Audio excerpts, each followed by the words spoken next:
Good morning বন্ধুরা, সবাই চলে এলাম অরিজিৎ অফিসিয়াল ব্লগের একটা নতুন ব্লগ নিয়ে, একটা নতুন ভিডিও নিয়ে। আর আজকে কোথায় আছি? বিদ্যুৎদার বাড়িতে। আলাপপরিধি শক্তি সম্মান 2024-এর উইনার বিদ্যুৎদা। বিদ্যুৎদা নমস্কার, আমি বিদ্যুৎ কুমার দে। 2024-এর আমি শক্তি সম্মান আমি পেয়েছিলাম, অরিজিৎ বাবুর আমাকে দিয়েছিলেন। আমি গর্বিত, আমি খুবই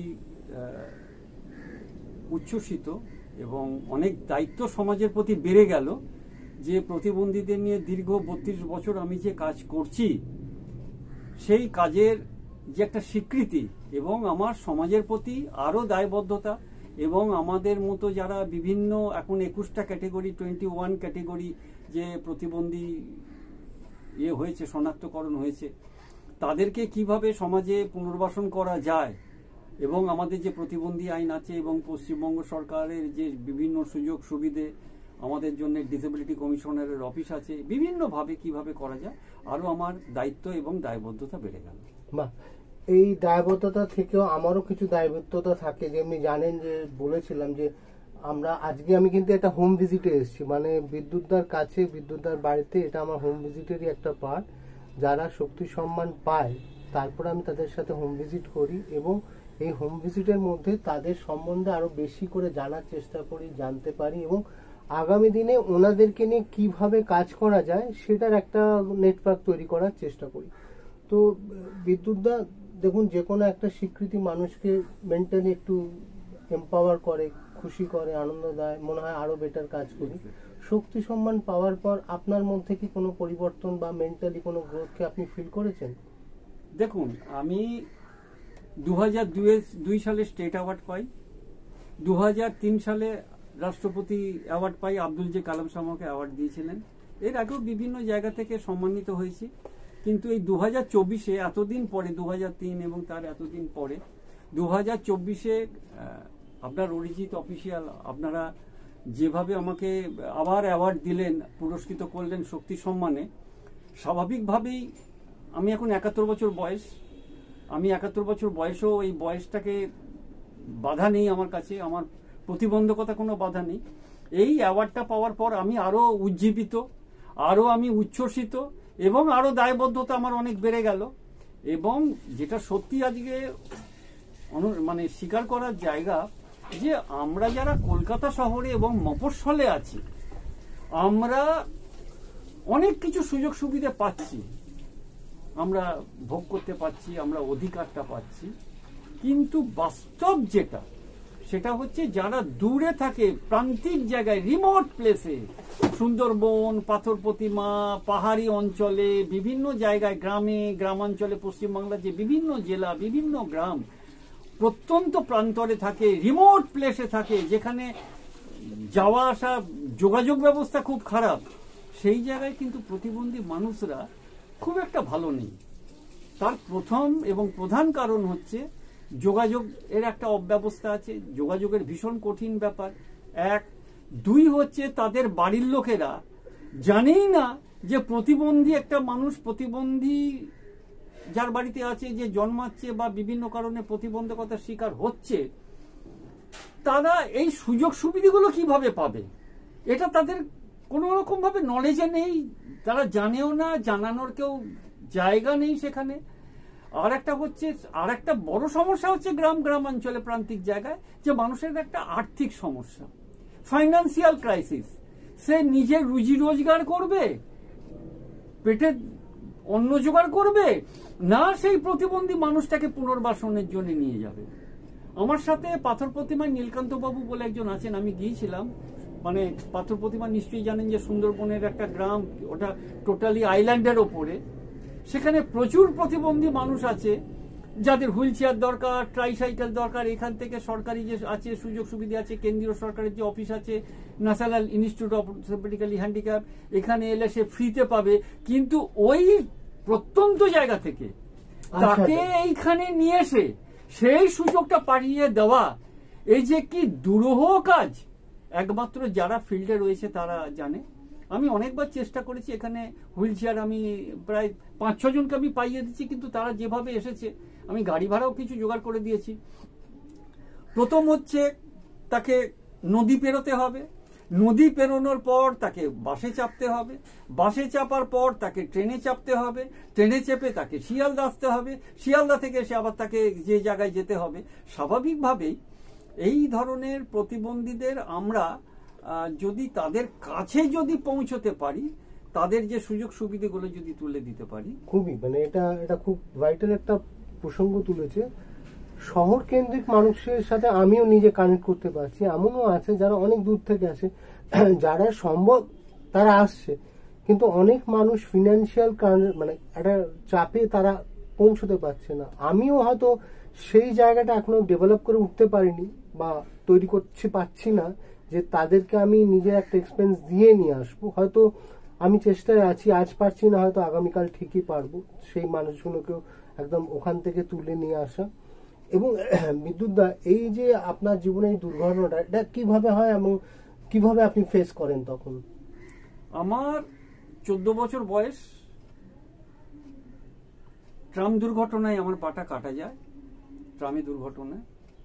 এবং সব থেকে ফেস বলতে একদম বাস্তব যে আমার পা কাটা যাবার পর আমি বাবা মায়ের একমাত্র সন্তান। মেডিকেল কলেজে আমাকে ভর্তি করা হয়েছিল, আমার ওখানে অপারেশন হয়, পাটা বাদ যায়। আমার বাবা মা যখন হসপিটাল থেকে আমাকে বাড়িতে নিয়ে এলো, তখন তো আর এত সুযোগ সুবিধা এরকম কিছু ছিল না। আমার বাবা মাকে, 14 বছর বয়স, আমার বাবা মাকে আত্মীয় স্বজন, বাবা মার পরিচিত বন্ধু বান্ধব, পাড়া প্রতিবেশী সকলে একটা কথাই বলেছিল, ছেলেটা তো ল্যাংড়া হয়ে গেছে, একে দিয়ে আর কি হবে। সেই ল্যাংড়া মানুষটার পরিবারটা একটু যদি বলেন। সেই দিন থেকে শুরু হয়েছিল আমার লড়াই। আমি প্রচন্ড লড়াই করেছি, ভয়ঙ্কর লড়াই। তখন 1968, বুঝতেই পাচ্ছেন, কোন রকম প্রতিবন্ধী কি ল্যাংড়া, খোঁড়া, কানাই সমস্ত উপাধি ছিল আমাদের। সেই পড়াশোনা করা, বাবা মার মানসিক যন্ত্রণা, আমার মানসিক যন্ত্রণা, কিভাবে আমি সমাজে দাঁড়াবো, কিভাবে নিজেকে এস্টাবলিশ করব, বিভিন্ন ভাবে ঘাত সংঘাত করতে করতে করতে করতে আমি বিভিন্ন প্রাইভেট সেক্টরে কাজ করেছি, চাকরি করেছি। আমি 1979 আমি বিয়ে করি। আমার মা যখন মেয়ে দেখা হচ্ছিল তখন বলেছিল যে এরকম আমার ছেলের পা নেই, মেয়েকে আগে বলবে, মেয়ে যদি রাজি থাকে তাহলে আমরা কথা বলবো। তা 1979 আমার বিয়ে হয়, 79 সালে। আর তখন আমি প্রাইভেট কোম্পানিতে চাকরি করি, আমার 2 ছেলে। আর 1982 সালে আমি পশ্চিমবঙ্গ রাজ্য বিদ্যুৎ পর্ষদে আমি চাকরি পাই। এবং চাকরি পাওয়ার পরে আমি একসময় তবলা বাজাতাম। আমার খুব ছিল, লক্ষ্য ছিল, অ্যাম্বিশন ছিল, আমি বড় তবলচি হব। কিন্তু আমি আর্টিফিশিয়াল লিম তখন ব্যবহার করতাম। সেকেন্ড যখন আমি পাটা, আমি যখন আর্টিফিশিয়াল লিম, যখন আমি দ্বিতীয় আর্টিফিশিয়াল লিম এনআই হয়েছে, ন্যাশনাল ইনস্টিটিউট অফ অর্থোপেডিক্যালি হ্যান্ডিক্যাপ্টে আমি যখন তৈরি করতে যাই, আমি অর্গানাইজেশন করি। আমার অর্গানাইজেশন নাম হচ্ছে বিধান সরণী ইন্টিগ্রেটেড ডিসেবল ওয়েলফেয়ার সোসাইটি, আমি নিজে প্রতিষ্ঠা করি। সেখানে সুখেন্দু বোস, আমার বর্তমান অর্গানাইজেশন, উনি প্রেসিডেন্ট। উনিও সিভিয়ার ডিসেবিলিটি, কোমর থেকে পা নেই। ওনারও প্রায় 75 বছর বয়স। উনি বনগুলি হসপিটালে চাকরি করতেন। তো আমি যাবার পর আমাকে বললো, কি করো তুমি? আমি এরকম চাকরি করি বিদ্যুৎ পর্ষদে, আর একটু তবলা টবলা বাজিয়ে। বললো, সব তবলা ফবলা বাজিয়ে কিছু হবে না, অর্গানাইজেশন করো, এনজিও করো, প্রতিবন্ধীদের জন্য লড়াই করো। এই তখন আমার শুরু হলো 82 সাল থেকে প্রতিবন্ধীদের জন্য লড়াই করা। কিরকম লড়াই আমরা শুরু করলাম? আমরা 4 বার পাহাড় অভিযান করেছি, গঙ্গোত্রী, গোমুখ, বক্সা, শুশুনিয়া। আমরা পাহাড় অভিযান করে উপলব্ধি করলাম যে সমতলের মানুষ আর পাহাড়ের মানুষের জীবনযাত্রার কত ডিফারেন্স। সমতলের মানুষ এত ভালো আরামে আছে, যা চাইছে তাই পায়। কিন্তু আপনি যদি পাহাড়ে যান, আপনি যা চাইবেন আপনি তাই পাবেন না। কিন্তু আমি চোখের সামনে দেখেছি, আমাদের এখানে স্কুলে বাচ্চারা যাচ্ছে, স্টিল নাও এখন পর্যন্ত সেই সিস্টেমই চলছে। বাচ্চারা স্কুলে যায়, গাড়ি আসে, তুলে দেয়, বা তাদের ছেলে মেয়েদের গাড়ি করে নিয়ে যায়, গাড়ি করে যাচ্ছে। কিন্তু পাহাড়ে মানে আশ্চর্য, স্কুলটা হচ্ছে কয়েক হাজার, কয়েকশো ফুট ওপরে, বাচ্চাগুলো পিঠে ব্যাগ নিয়ে টিকটিকির মতো পাহাড়ের ওপর দিয়ে যাচ্ছে, দিদিমণিরা যাচ্ছে। এবং পাহাড়ের মানুষের সেখানেও প্রতিবন্ধী মানুষ আছে, সেখানেও প্রতিবন্ধী জন্মাচ্ছে, কিন্তু তাদের সমস্যা খুব ভয়ঙ্কর লড়াই। তাদের ওই প্রতিবন্ধকতাকে জয় করে বেঁচে থাকার লড়াইটা আমরা উপলব্ধি করেছি। এবং পাহাড়ি জায়গায় যারা থাকে পাহাড়ে, তাদের মেন রোজগার হচ্ছে ওই পোটা। এই যারা ট্রেকিং করতে যায় তাদের এই মালপত্র বহন করাই হচ্ছে তাদের পোটা। তারা কিন্তু বেশি দিন বাঁচে না। তার কারণ হচ্ছে এক তো তাদের পরিশ্রম, লেবার, প্লাস ওই যে পাহাড় দিয়ে যে কন্টিনিউয়াস ওঠানামা করছে, এতে তাদের হার্টের ওপর প্রেশার পড়ে। আর একটা হচ্ছে সেটা হচ্ছে ওদের ওখানে একটা মদ পাওয়া যায়, তাকে বলে ছাং।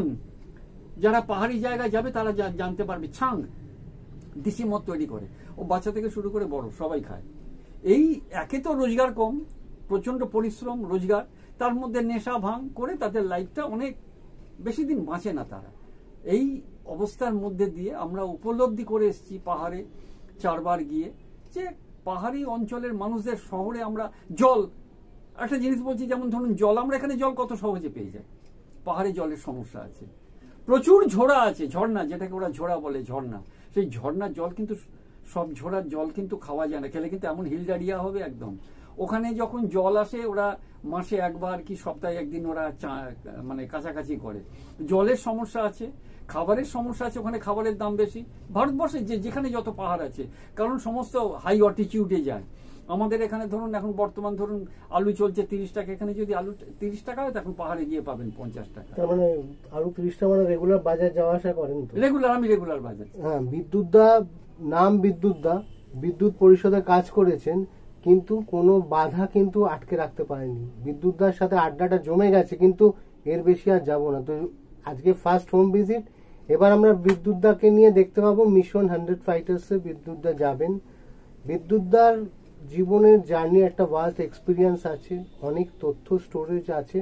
আমাদের উদ্দেশ্য হয় যে মানুষগুলোকে ভাবা যায় তারা জীবনে কিছু করতে পারেনি বা করতে পারছে না, এরা তো ফিজিক্যালি চ্যালেঞ্জ, ওরা তো হ্যান্ডিক্যাপ্ট। এই হ্যান্ডিক্যাপ শব্দটা আমাকে খুব হন্ট করে, তো এই জন্য আমি এনাদেরকে ফাইটার্স বলি। এরা আমার এক একটা সৈনিক। আমি যে স্ট্রেংথটা, অনেকে আমায় জিজ্ঞেস করেন যে অরিজিৎদা কি করে স্ট্রেংথটা পাও, এইভাবে তুমি লড়ছো কি করে পাও? আমার আসল স্ট্রেংথ হচ্ছে এনাদের লড়াইটা আমাকে আরো শক্ত করে, যে আমাকে কিছু ভালো করতে হবে, জীবনে কিছু করতে দেখাতে হবে। আর আমি সবসময় ডিকশনারি হতে চাই না। ডিকশনারিটা কি আছে, আপনার তথ্য প্রিজার্ভ করে রাখা আছে।